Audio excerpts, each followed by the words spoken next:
Everyone is striving for talented, skillful, smart people. Revolut values way more raw intellect and this unquenched hunger to build things rather than experience. I hear one of the ways you approach early products differently is you guys invest a lot in actually making it good. It's not getting traction. Is it because the underlying idea is wrong, or maybe your product just sucks? By forcing everyone to build a product that people will love, we kind of cut out this part of uncertainty.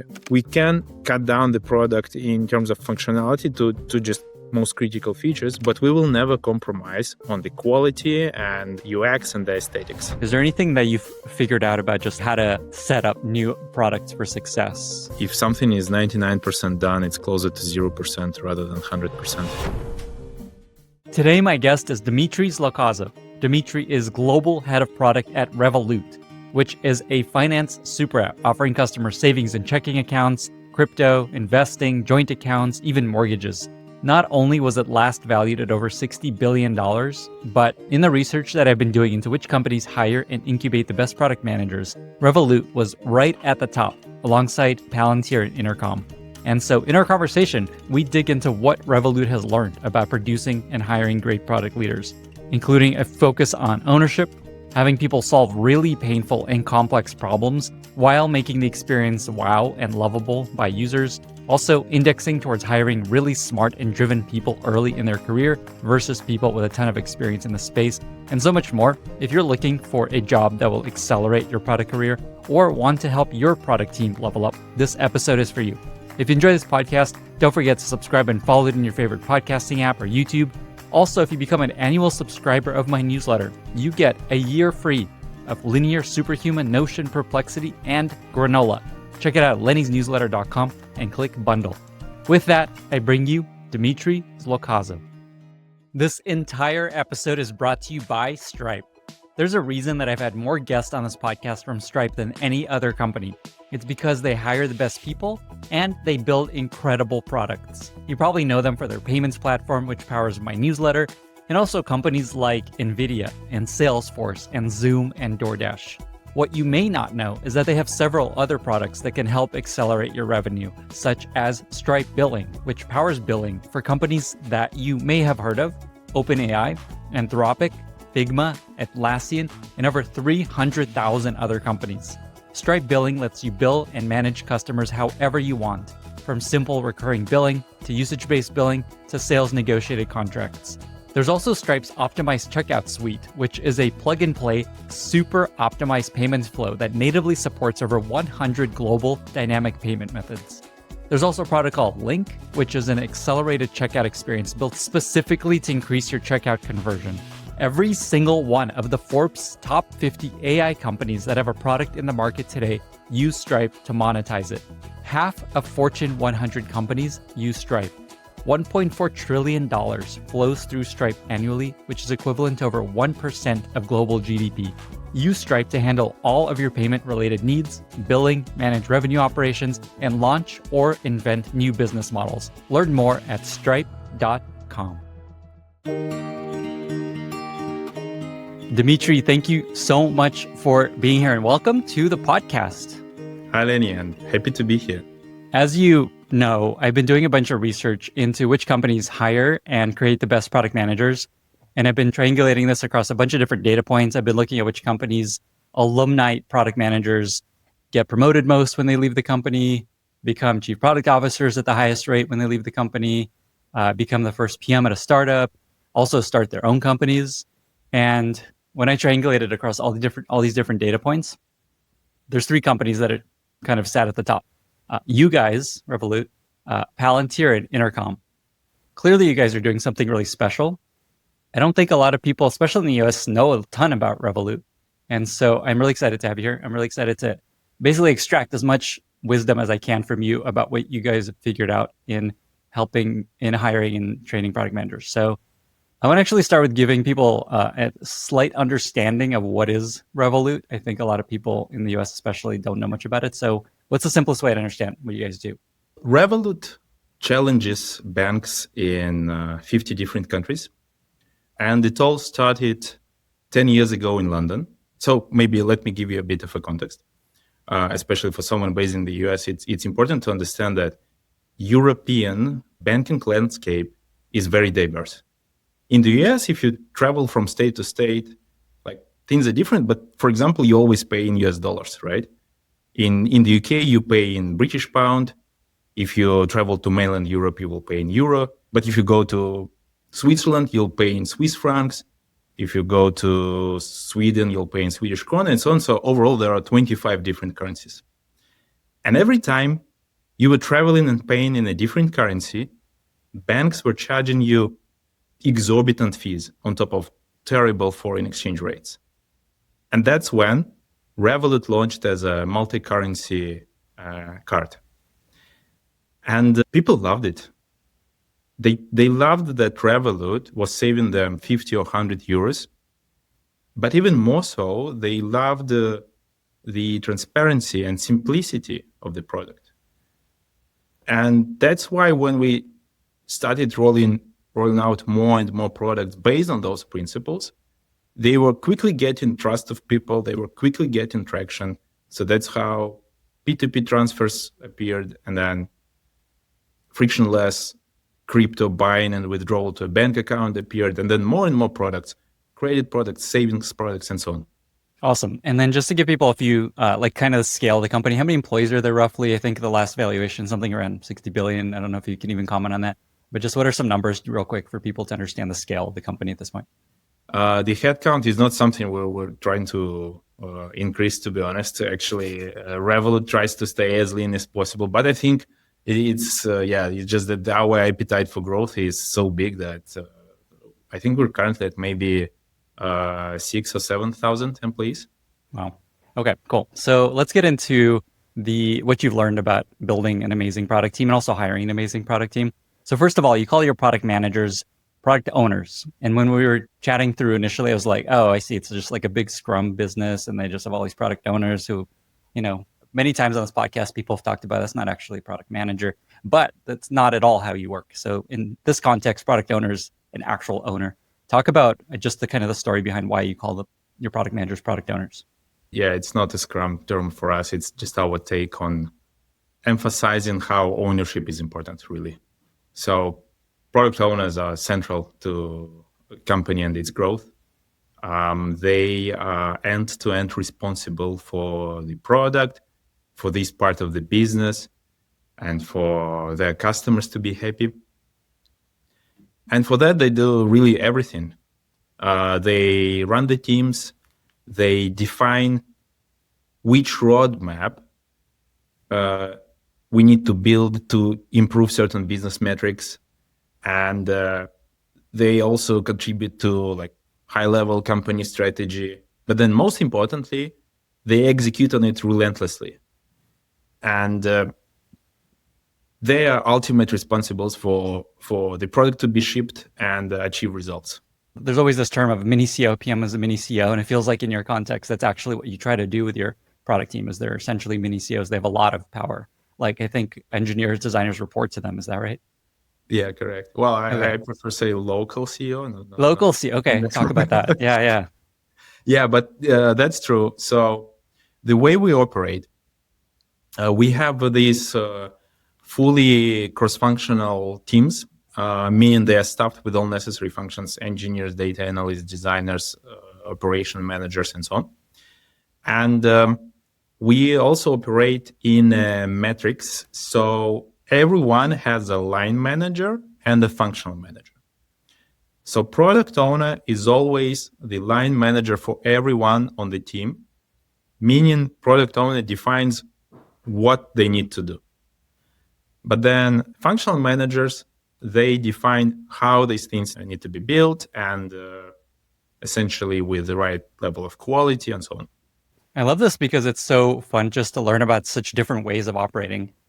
Another fact that I saw is that there's two types of product owners. There's kind of like a UX product owner, and then there's a different, like a technical product owner. We actually have three. Okay. And the third type becomes increasingly more important. So the first type is UX product owners. Then there are technical product owners, and then there are data science product owners. So UX product owners are the ones who who work on consumer facing part of the product. Usually they have a great taste for things, and they understand what constitutes UX that will work and which things will not work. So they also have this expertise in the industry. Then tech product owners, they are the ones who delve deepest into the details. Usually those are former engineers who grew into making decisions and driving business. And data science product owners are usually former data scientists who decided to grow into management positions, but they're still very hands-on. And you know what? There are way more things that are common to each of these three specializations. So what we see sometimes is people just shifting them, because I would say that, what defines the specialization is probably 5, 10, 15%, while 85 to 90% is common to each one of them.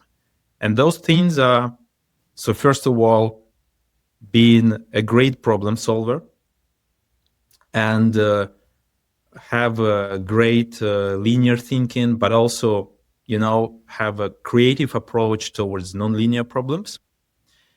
Then building this context for customer, and building empathy towards customer, and translating it into the team. Then going down to details very, very deep, because in our domain, there are no obvious things. And you need to get to the root cause of the problem really, really deep to understand, okay, what will work and what will not work. And that means that you also need to be quite technical. Even if you're UX, you still need to often go as deep as sitting, with engineers and reading code. And then I would also emphasize importance of business acumen, because we tend to measure and quantify product performance a lot, and you need to understand, okay, what things will we build that will drive eventually that business metric and that target. So I love this idea of the product owners having to go really deep. I think a lot of people hearing this, they think they can go deep, really understand the details of what they're working on. I'm curious if there's an example that's illustrative of just what you actually mean here. For example, to provide the best possible product in every country of presence, we need to have necessary licenses. In Europe, it means that we need to launch local branches of our European bank. For example, a branch for France, a branch for Germany, or a branch for Italy. To launch a branch, you need to fully comply with all necessary regulation. You need to report necessary data on customers to various regulators and authorities. You need to register with local payment systems. And each of these things, they have a lot of projects nested within. We have a very lean team of just a few people who need to scope everything and do it at a scale of 50 countries, right? So the way we do it is we go very deep on example of each of these projects. For example, we launched a branch in Ireland, we launched a branch in Netherlands. Then we reverse engineered what was the best process to do it. And then we went back up on top level and we said, okay, but what's the ideal framework of doing it at scale?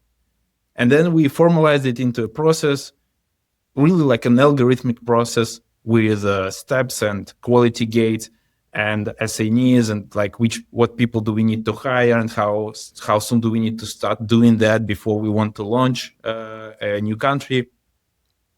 And then so it's not only going deep, but also being flexible, and like doing this switch between zooming in very deep and then raising on the level of helicopter view, and then understanding, okay, so this seems very, very complex in details.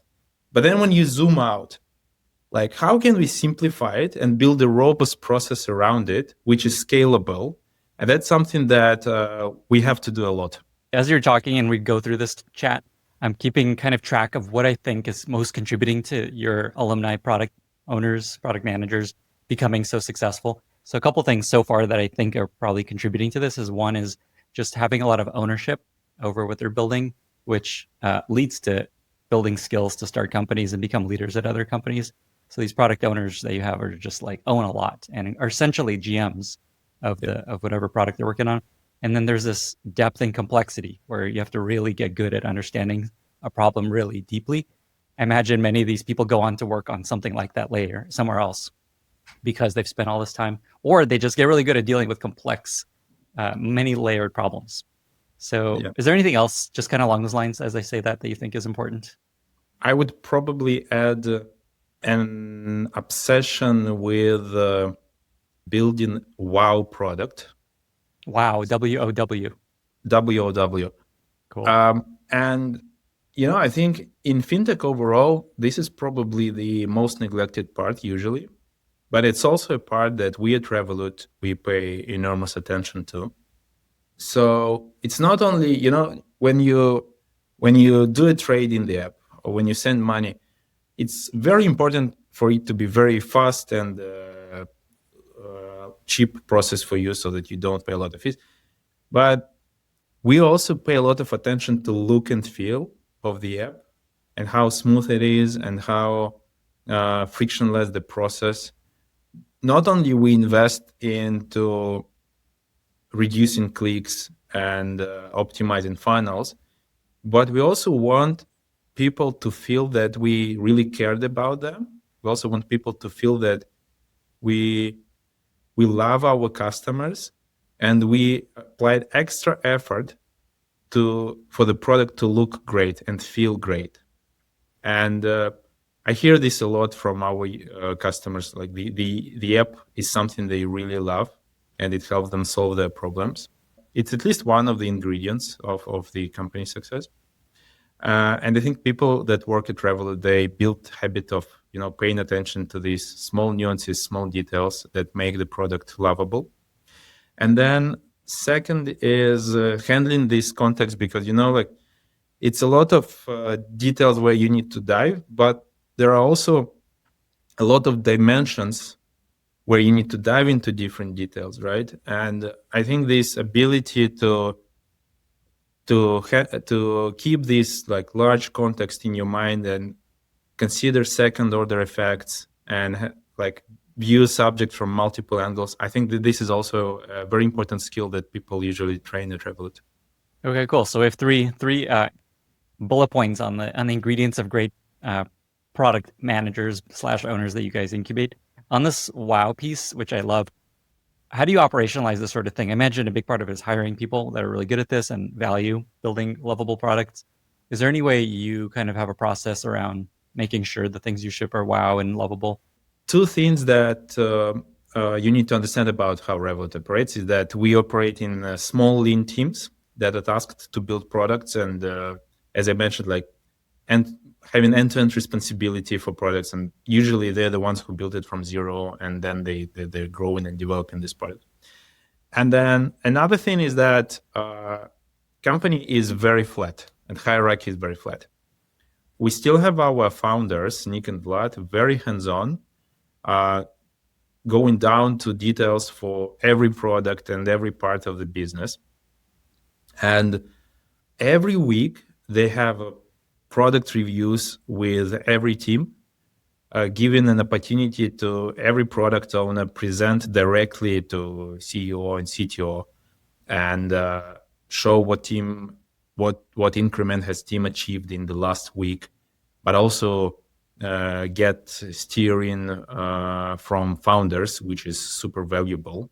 So essentially, founders of the company, they still review 100% of screens that are being shipped, and everything that you will see in the app, this pass this review, and there are a lot of eyeballs that were scrutinizing this and thinking of all possible edge cases and nuances that we need to consider to make sure that every single customer will be happy in this product, in this flow.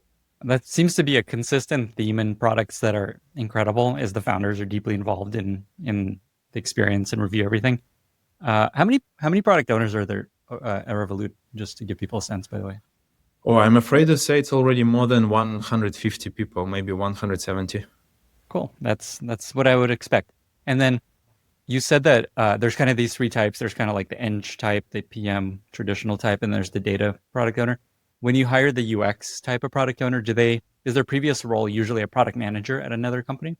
Yes, but I would say that not necessarily it's a very experienced product manager. Well, maybe even it's way more important to have this hunger for building things, and having raw intellect.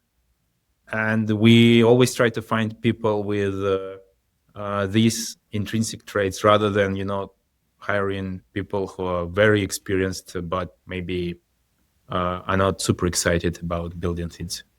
What percentage of your product owners come from internal transfers from other functions? It's a quite substantial part of product owners who eventually become very successful, by the way. So it's like a positive self-select. So it means that someone already succeeded in another role. So it's a guaranteed culture match. It's a guaranteed domain knowledge. And then they simply grow. Usually it could be operations managers or engineers. They grow into someone who now manages the team. And that's why it's a very successful path. So the other company on the list of top 3 companies that produce and hire the best PMs, according to the research I've done, Palantir. I just had someone that was at Palantir for a long time, and we talked about exactly all the same questions. And interestingly, so far we have kind of these 3 bullet points in terms of what product owners within Revolut get to do. There's a lot of ownership, there's a lot of depth and complexity, and there's a lot of focus on wow, lovable products. So interestingly, at Palantir, also tons of ownership, also tons of depth and complexity. The other ingredient that I want to ask you about is they have this concept of a forward deployed engineer, where they put an engineer in the office of the company they're building the product from. They sit there building it for them, with them. And so there's a lot of skills built in terms of understanding customer problems, talking to customers, getting empathy building, things like that. Is there anything you guys do or focus on around just like talking to customers, a way you approach having your product owners work with customers, understand problems, things like that might be helpful for people to hear? For us, it's a bit easy to reach out to customers simply because the customer base is so big. It's more than 50 million people. And usually we ourselves are power users of the product. We receive our salary into Revolut, and then we spend with Revolut.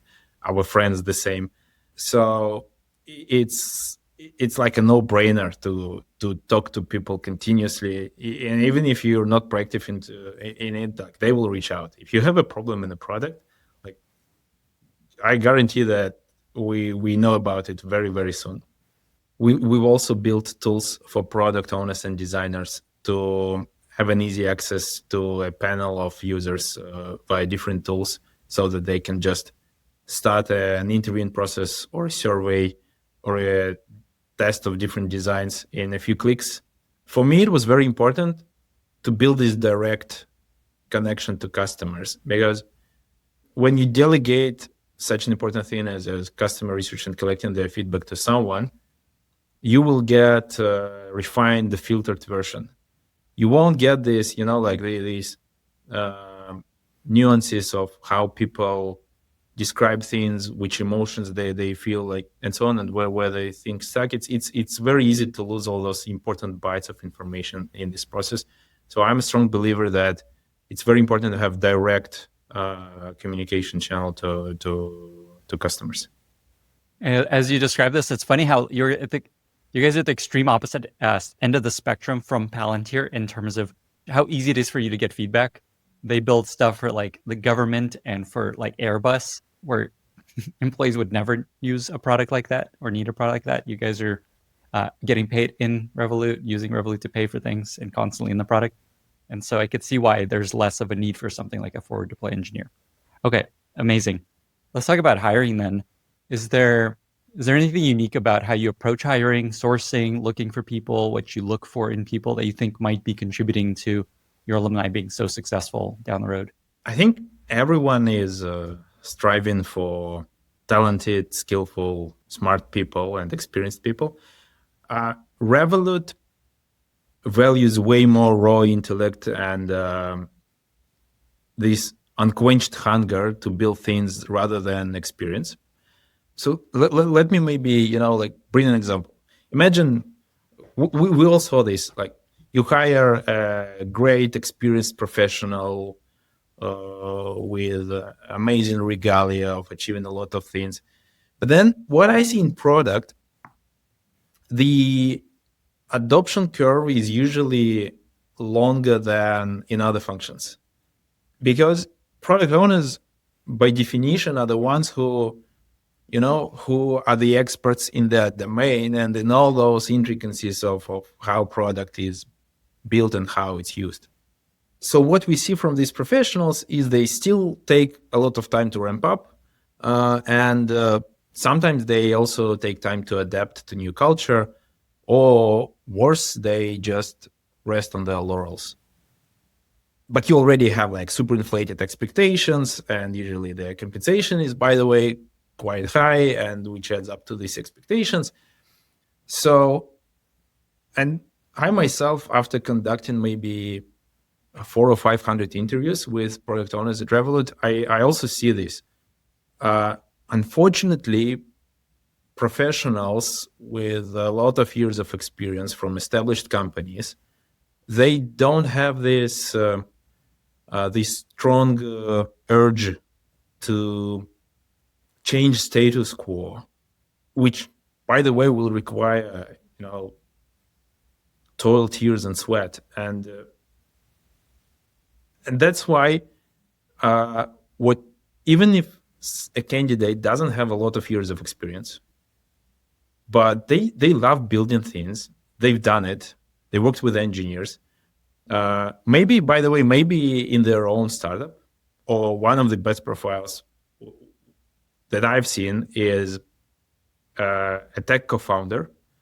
So I think that's probably the best way to boost career is to go and found something, work in a startup, build things yourself or with a very small team, work in all different areas, because in a startup you have to work in all different areas. And then these kind of people, they really thrive at Revolut. And even if they don't have a lot of years of experience, they actually attack a specific problem. They have a sense of what can cause customer pain, and they are very fast moving to solve it quickly. And then that's how they get appreciation from everyone around. The team starts respecting these people because they solved some specific problem, and then they take another problem, they solve it, and then they take another, and that's how they grow in the company. Essentially, what I'm hearing is you hire kind of more junior, or super high raw intellect, driven, passionate, how do you describe, hungry people, and this explains why so many people get promoted so much more that leave Revolut, because they're earlier in their career, and you help them learn all these skills: ownership, depth, understanding, working in complex environments, building amazing products. So this all makes a lot of sense. Is there anything you figured out about where to find these people? Because this is the dream: hire amazingly smart people that are super driven that nobody knows about yet, and then make them awesome. What have you found anything about like where to source and find these folks? So the way we work, we have a weekly catch-ups with the recruitment team. So essentially, they are also a team that runs in sprints. So we every sprint we define what do we want to focus on, which areas, which companies. One of the great sources is actually looking into products and apps that we love ourselves. So if someone built a great product, then it's likely a high performer. So usually, like we provide some great products in specific areas that are more important for us to the sourcing team, and they just try to source targeting those companies. It could be also different areas. It could be even schools, like good schools. And so it varies from sprint to sprint. That makes sense. There's a Gokul had this really good piece of advice. I think it was on the podcast. If not, he tweeted about it, where you look at like there's like successful companies, but then there's also like what function in that company is the key to their success. And so you want to go like a company A for sales, company B for customer support, company C for design. And so it sounds like that's kind of the way you guys think about it a little bit. Yeah. Very cool. Okay. I love how we're uncovering this mystery. This entire episode is brought to you by Stripe. Every single one of the Forbes top 50 AI companies that has a product in the market today uses Stripe to monetize it. $1.4 trillion flows through Stripe annually, which is equivalent to over 1% of the entire global GDP. And Stripe isn't just a payments platform. They also have a product called Stripe Billing, which powers billing for companies that you may have heard of: OpenAI, Anthropic, Figma, Atlassian, and over 300,000 other companies. Stripe Billing lets you bill and manage customers no matter your pricing model, from simple recurring billing to usage-based billing to sales negotiated contracts. Collect and retain more revenue, automate revenue management workflows, and accept payments globally. Use Stripe to handle all of your payment-related needs, including billing, revenue operations, checkout flows, or simply launching or inventing new business models. Learn all the ways that Stripe can grow revenue for your business at stripe.com. Let me go in a different direction and see if there's more to learn here. When it comes to running your teams, is there something that is kind of fairly contrarian in how you approach running the product team that is maybe now not how other companies operate that you think is key to your success? I've changed in how I operate after I joined Revolut. Probably because Revolut is a founder-led company, and probably it's because self-led. And also because my role is quite spread across many things. So my role at Revolut is leading product function across company, but also leading retail, which is a core part of Revolut's business. And it's very easy to be spread thinly across all those domains and catching up with 50 or 70 projects that are being executed simultaneously, which would mean that you will just spend your entire week just catching up on statuses, not really adding value to anyone.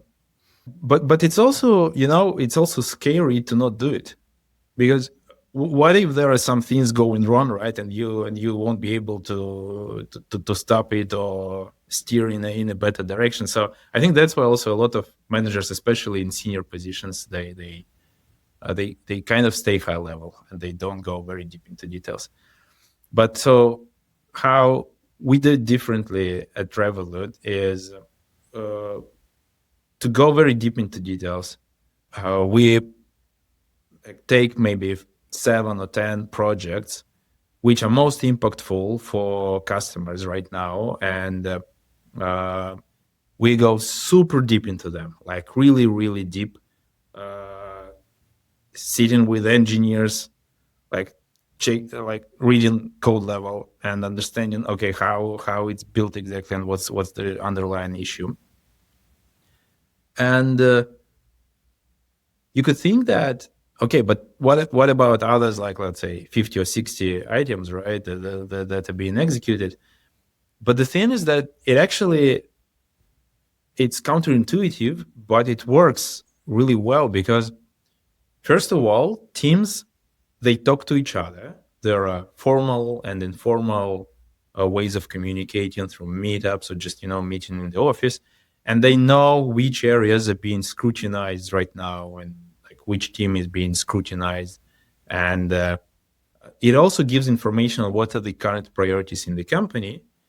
But in addition, it's a signal to other teams that if they are not proactively executing things on the expected level, paying attention to all the details and being meticulous in all those details, especially in quality, they will be the ones that will be reviewed to a such deep level, like next next phase, next cycle. So as a result, it also builds a great discipline. And since like Revolut is such a high concentration of very ambitious people who thrive for being, best versions of themselves and grow, and it's very important for them to prove that they can deliver great things and build next like great company. As a result, they do everything to operate autonomously, and when you start diving deep into details, like you see that everything is fine, you see the modus operandi, and you can understand, okay, if this team is on good track or not on good track. And if it's not on good track, it means that it probably will be one of your next areas of focus. Okay, so what I'm hearing is you said there's 50 to 60 things, kind of projects being built Maybe at once. Closer to 100, actually. Okay. Okay, so there's like 100 things happening at any point, like features being built, products being launched, and this is you and the founders choose 7 to 10 to focus on, or is it just you? No, it's just me. Like just you. Okay, yeah. And by the way, do you have like a leadership team that you're a part of with like a design lead, or is it just you basically at the top? So the way it's structured, my responsibility is a product function. We also have a head of design function. It's also part of my team. But then all the other functions, they are separate, like engineering and data function. And all of them report directly into CEO. Got it. Okay. So out of 100 things you choose, here's like the 7 to 10 things I'm going to go deep on. These are the things that matter most to the business, that if they don't go well, it'll have the most downside. And then you basically said you sit next to the engineers, you get really involved in every detail. Yeah. Correct. Awesome. Okay. That is definitely counterintuitive.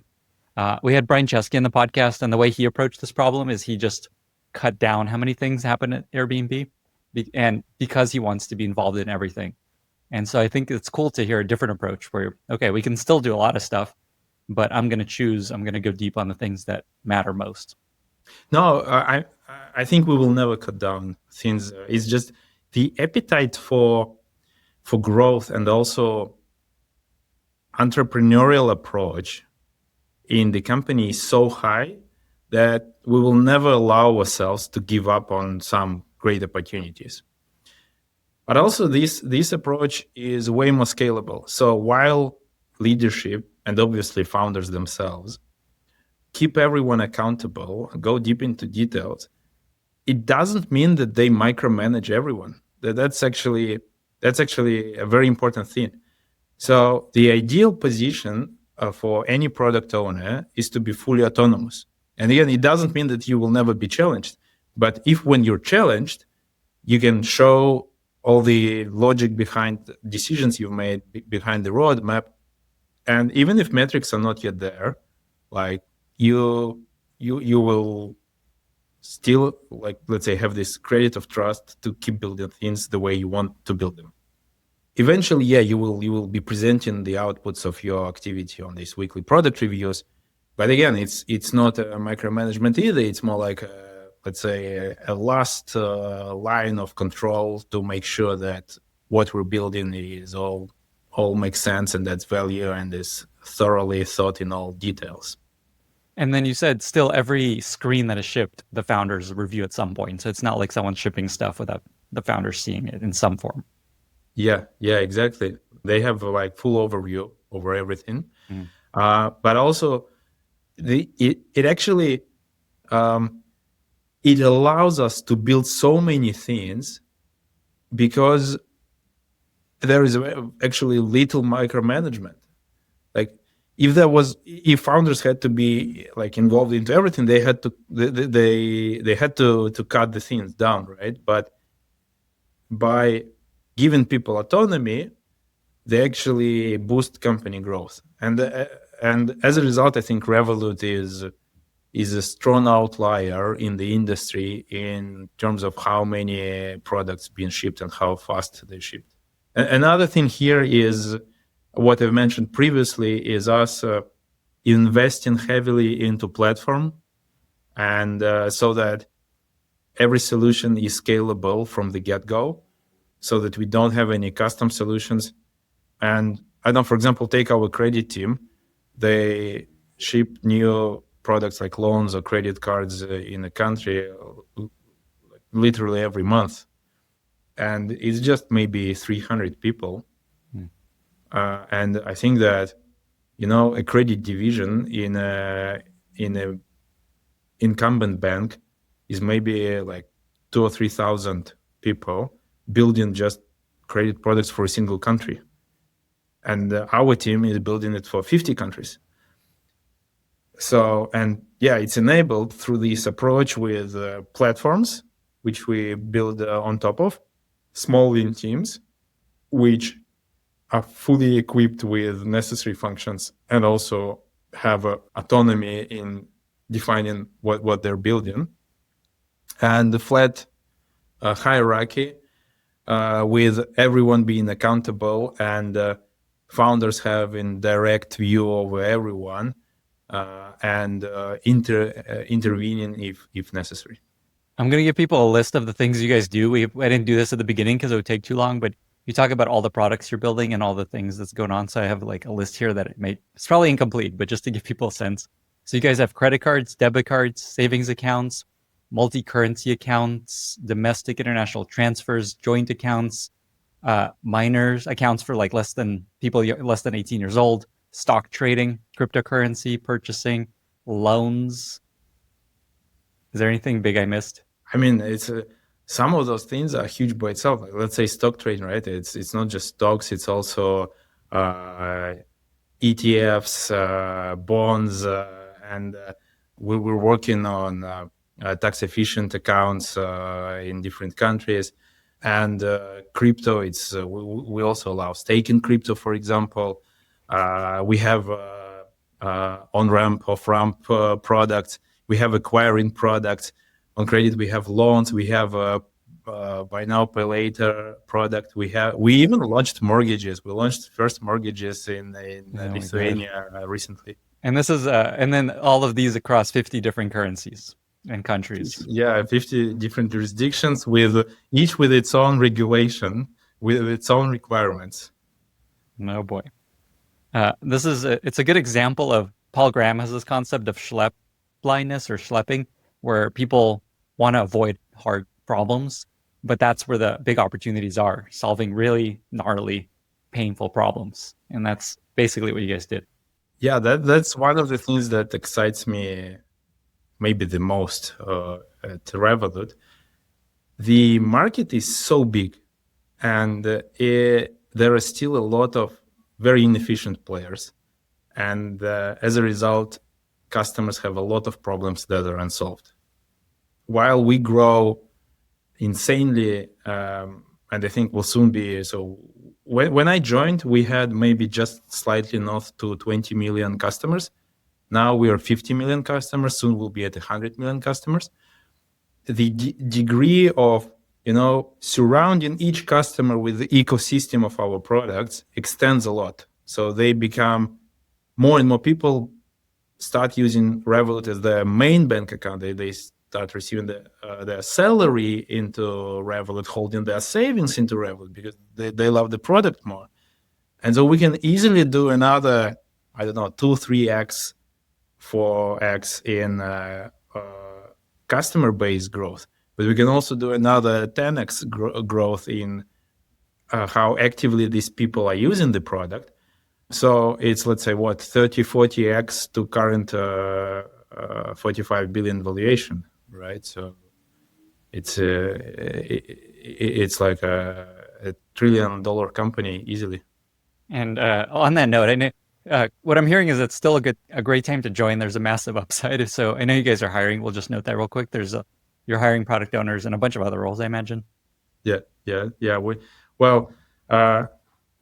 As someone who owns the product function, I'm especially interested in product owners, obviously. But we hire a lot of roles. I think we have maybe 300 or 400 open positions currently. Oh my God. Okay, I want to talk a bit about new stuff that you work on. So new products that you decide to invest in. Is there anything that you've figured out about just like how to set up new products for success? Because a lot of the stuff we've been talking about is staying on top of stuff that you're iterating on and making better. What have you learned about just helping new products succeed? Yeah, so we launched quite a few products that you actually maybe wouldn't expect from a bank, starting with crypto that was insanely successful, but also non-financial services like booking a hotel through Revolut app, our loyalty program, Rev Points, which is sort of disrupting European market where people don't get great benefits from spending with card. In the US, you can easily get like 2% cashback with a credit card or in some sort of points. In Europe, they don't have it. And we are actually the first to build a program on card spend, rewarding people with really meaningful monetary rewards. In the manner that I described, like we understood, okay, what's the recipe of this success to then scale it and reproduce.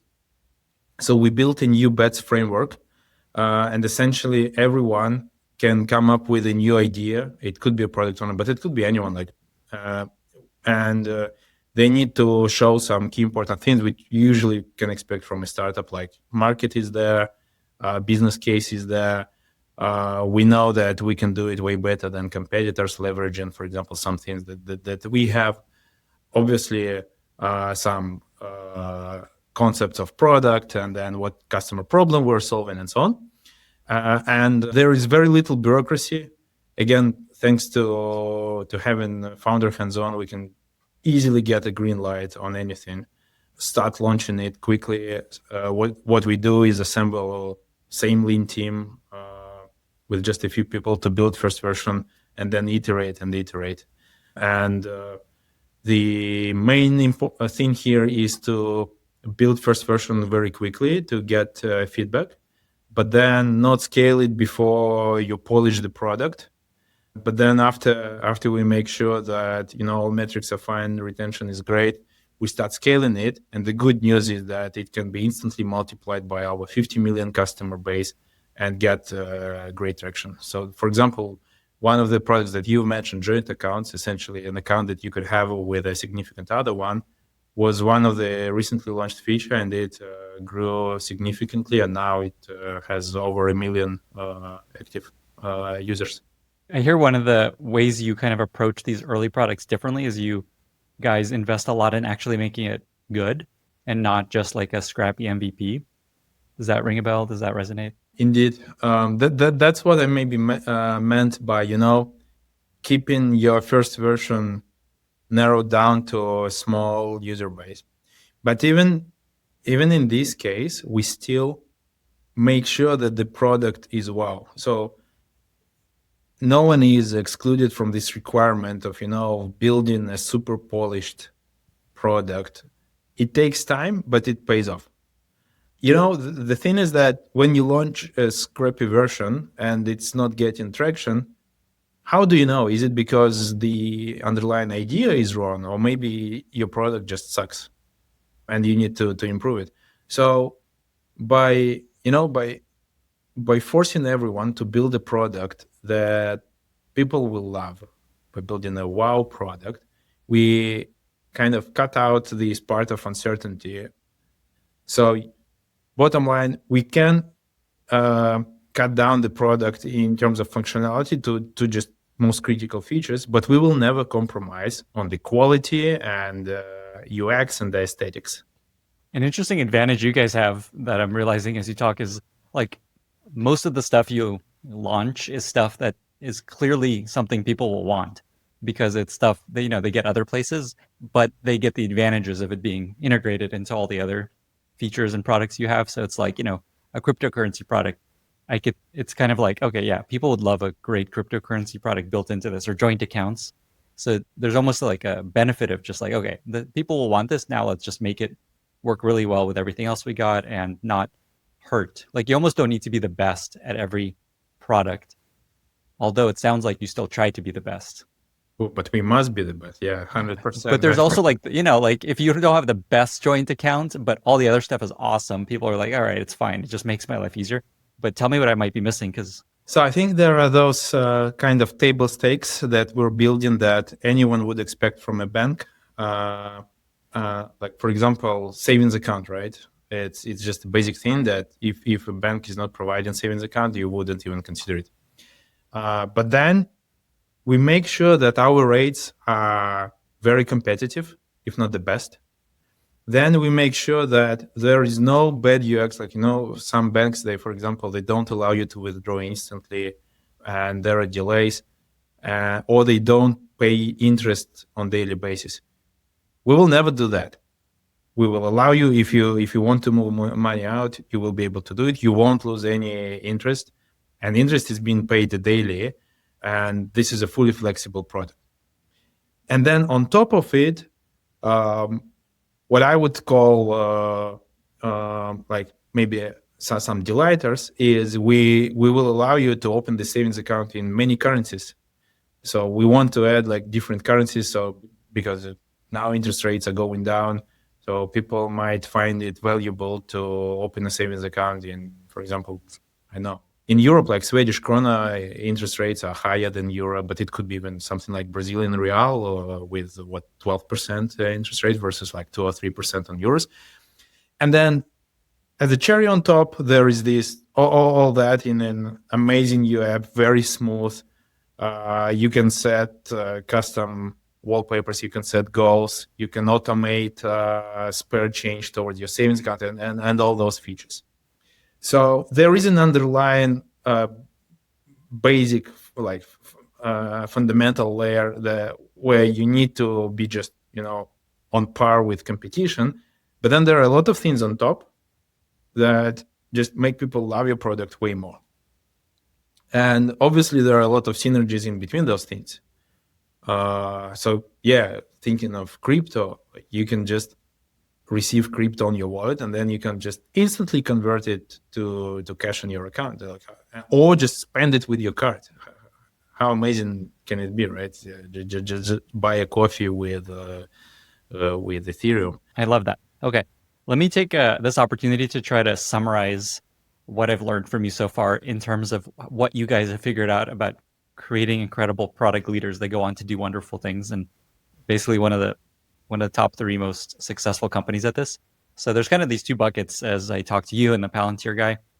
There's kind of like the hiring piece, and then there's what you do to help incubate this kind of forge for incredible product leaders.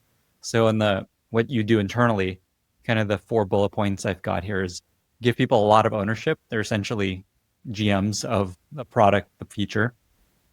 There's a lot of focus on depth and complexity and getting really good at solving really gnarly problems.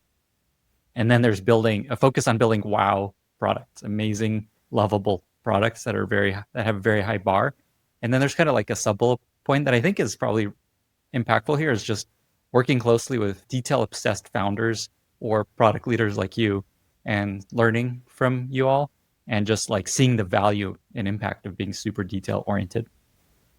On that bucket, is there anything else that you think is super core that I missed before we get to hiring? Yeah, I would just maybe highlight the aspect of this, like going deep into details, right?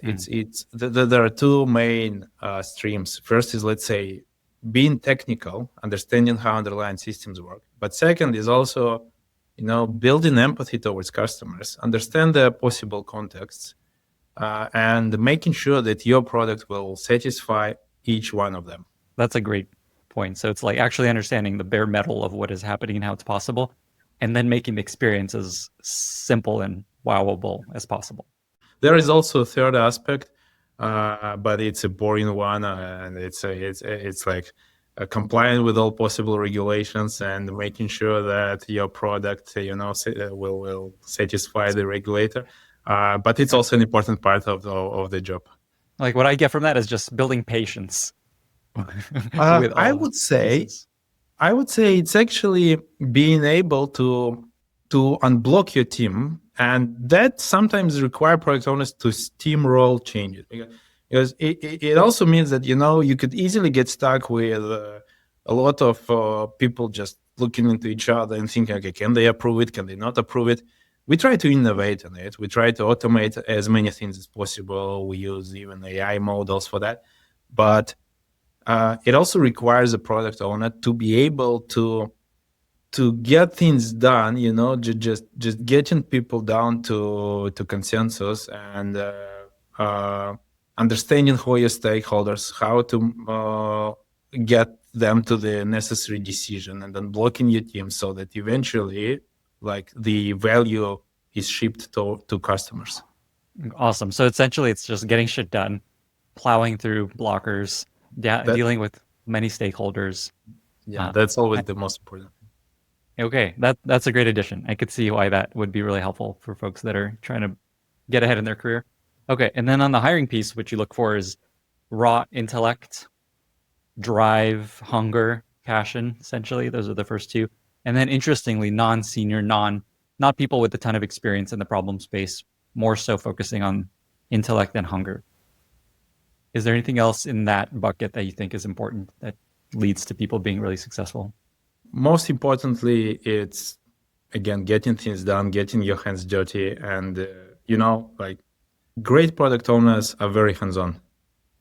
They don't think of themselves as managers who just give tasks to people and wait them to complete it. They just go and get things done, and they understand that most important things they will likely have to do themselves, and they understand that there needs to be relentless focus on execution, and if something is 99% done, it's closer to 0% rather than 100%.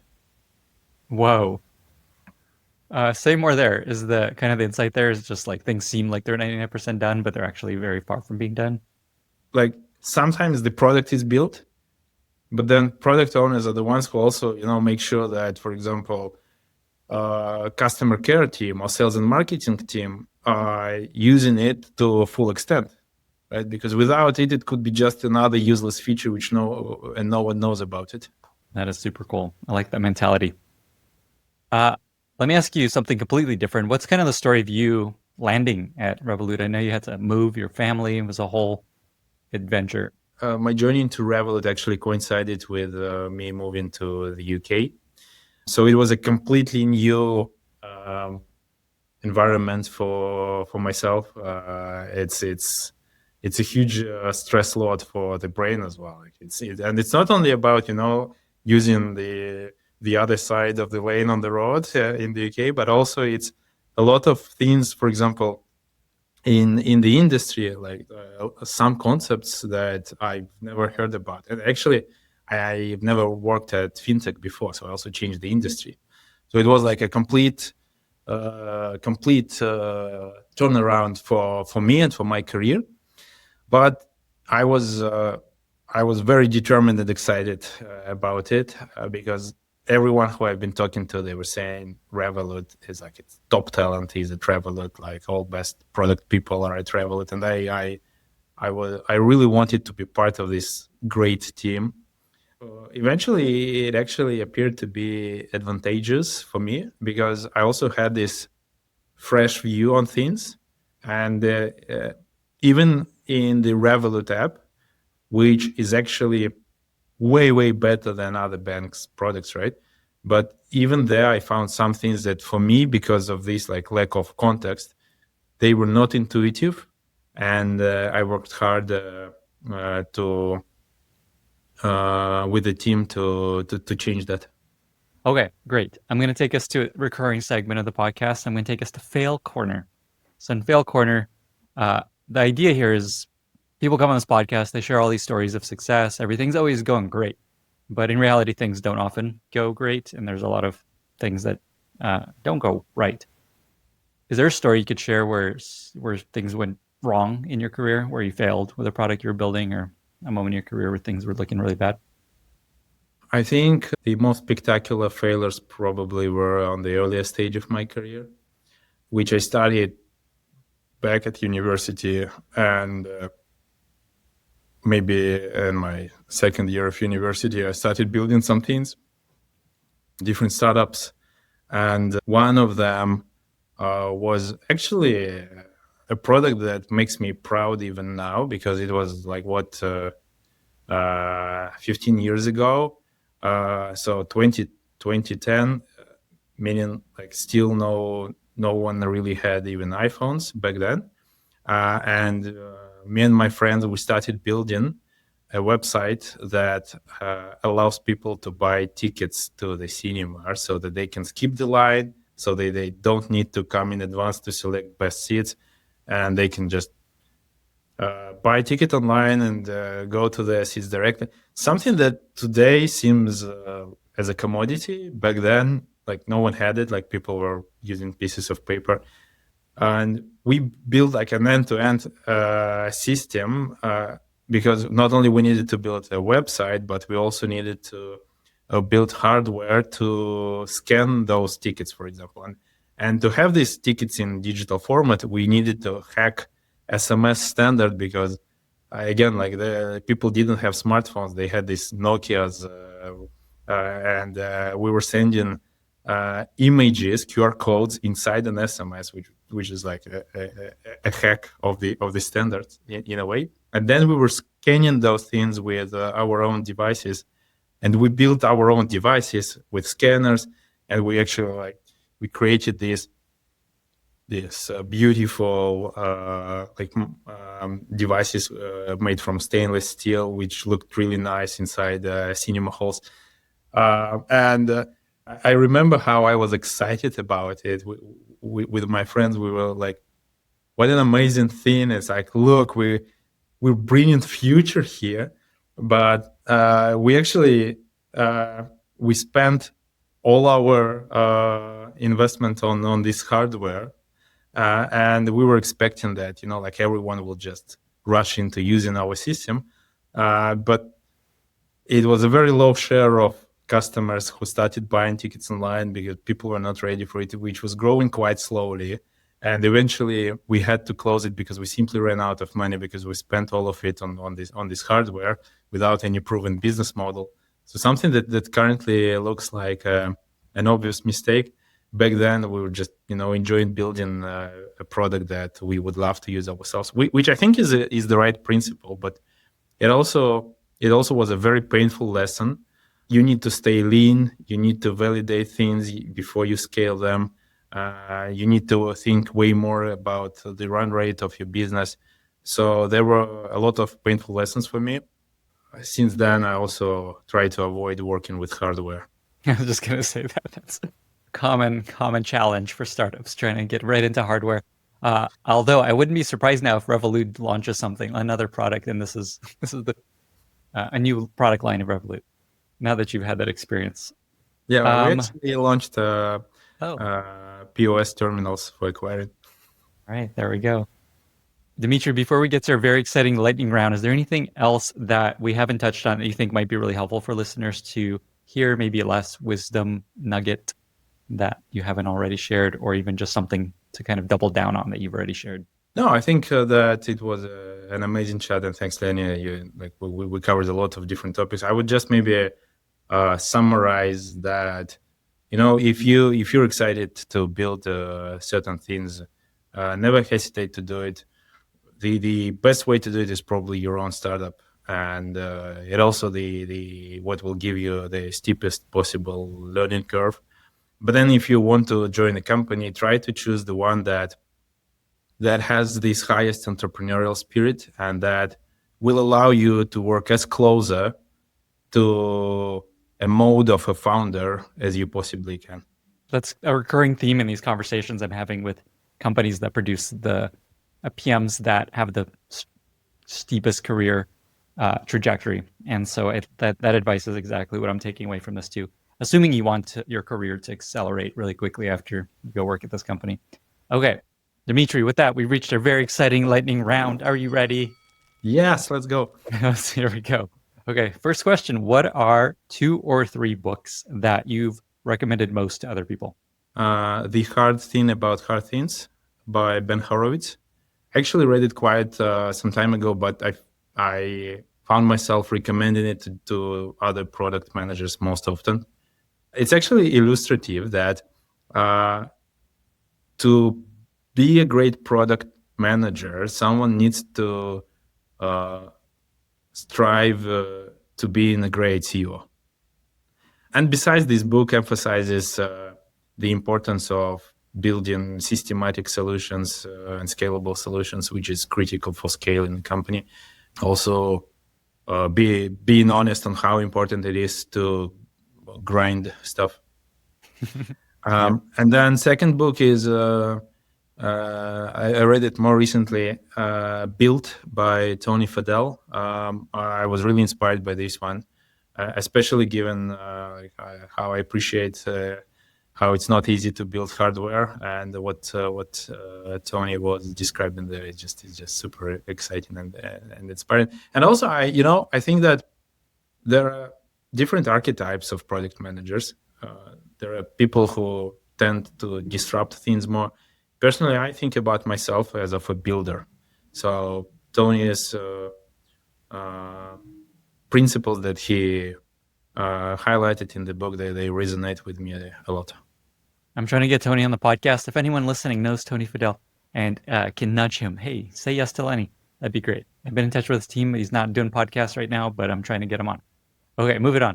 Do you have a favorite recent movie or TV show that you've really enjoyed? I think the last movie I watched was Oppenheimer, and I really liked it. I always love watching biopics.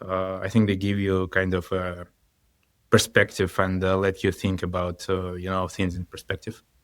Is there a favorite product you recently discovered that you really love? Manus is a great thing. The AI agent. Yeah, it's just like I was super impressed how I was mesmerized. Like it's so autonomous and smooth, and I just spent like a few hours vibe coding, and I created this JavaScript app that sends me a rare English word every day to learn and remember, and it worked, and I was just amazed. What's a learned? What's a word you learned? Ineffable. It was Ineffable. the yesterday's word. I love that it's still going. That's great. Do you have a favorite life motto that you often come back to, find useful in work or in life? I love this phrase. I think Eisenhower said it. Plans are worthless, but planning is everything. It's like, we often say how important it is to be flexible and agile and adjust to changing circumstances, but it doesn't allow us to actually not have a plan at all. It's important for us to remember that we always need to think many steps ahead, and while being flexible, we also need to think things thoroughly. Final question. For folks that are maybe checking out Revolut for the first time, that want to play with it, or already users, what's the most underrated feature? What's something that you think people should check out? Maybe they're not aware of, or even just like a UX, I don't know, animation, something fun that people may not know about.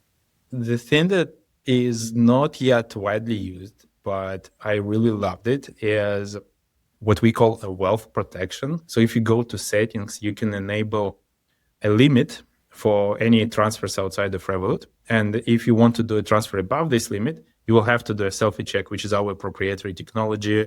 We do a video selfie, and it allows us to make sure that it's you, no one else is doing the transfer. And it's actually, it's almost as smooth as Face ID, and the way team built it is really great. I'm really proud of those guys. Dmitry, you guys are doing something very special. I really appreciate you spending so much time with me, chatting through all the things you guys have figured out. I think this is going to help a lot of different companies level up the way they think about product, and for people to join Revolut that want to experience this and accelerate their career. So thank you for being here. 2 final questions. Where can folks find you if they want to reach out? And how can listeners be useful to you? I think the best way is to find me on LinkedIn. And I would be happy to receive a note from anyone on how we can improve the product, any feedback on the product. And also, if you know someone who can be a great fit to Revolut after you've listened to what I've told, then I would be grateful for that as well. Awesome. You're about to get a flood of applications. Get prepared. Dmitry, thank you. Yeah, Lenny, thanks a lot. It was amazing. Thanks for being here. Thank you very much. Same. Bye, everyone. Thanks. Thank you so much for listening. If you found this valuable, you can subscribe to the show on Apple Podcasts, Spotify, or your favorite podcast app. Also, please consider giving us a rating or leaving a review, as that really helps other listeners find the podcast. You can find all past episodes or learn more about the show at lennyspodcast.com. See you in the next episode.